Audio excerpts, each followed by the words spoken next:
আমাক ডিফাৰেন্সিয়েট কৰিব দিছে এই গিভেন ফাংচনটো বা প্ৰথমতে ডিফাৰেন্সিয়েট কৰাৰ আগতে ইয়াক আমি অলপ সিম্পলিফাই কৰি ল'ব লাগিব তো আমাৰ ফাৰ্ষ্ট টাৰ্মটো হৈছে 0.1 multiply two t to the power -2/3 t ৰ পাৱাৰটো দিছে নেক্সট আছে -5.2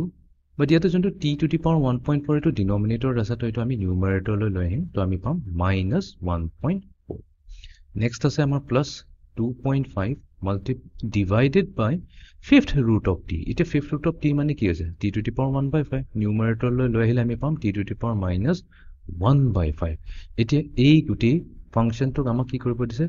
ইয়াৰ ডিফাৰেন্সিয়েচন উলিয়াব দিছে আৰু ডিফাৰেন্সিয়েট কৰিম আমি কি উইথ ৰেসপেক্ট টু তাৰ ভেৰিয়েবল এতিয়া ভেৰিয়েবল কি হয় t হয় তো আমি ddt উলাব লাগিব এটো ওকে তো এতিয়া আমি ফাৰ্স্ট টাৰ্মটো যদি লও ddt অফ আমাৰ কি থাকিব 0.1 t to the power -2/3 next ahi jabo amar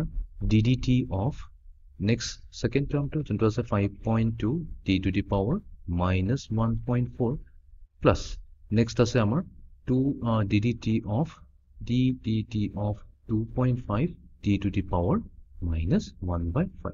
eta tinota derivative ore etia 0.1 first term or next term 5.2 or then 2.5 e guti por hoise constant coefficient to ami ki korim ta uliai dim to ami 0.1 into ddt of t to the power -2/3 okay next to thakibo amar -5.2 to etu hoy jabo amar ddt of t to the power -1.4 and then amar thakibo plus 2.5 thakibo ddt of t to the power -1/5 okay to etu hoy jabo equals to 0.1 এতিয়া আমি ইয়াতে power ৰুলটো লগাই দিম এটো হ'ব আমাৰ -2/3 t to the power -5/3 okay -5.2 এটো হৈ যাব -1.4 into t to the power কি হৈ যাব -2.4 and then আমাৰ তাত থাকিব plus 2.5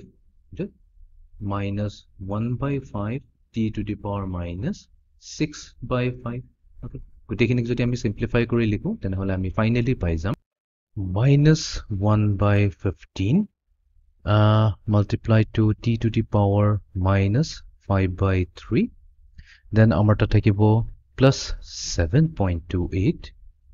multiplied to t to the power -2.4 and then আমাৰ তাত থাকিব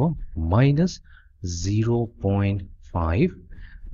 multiplied to t to the power -6/5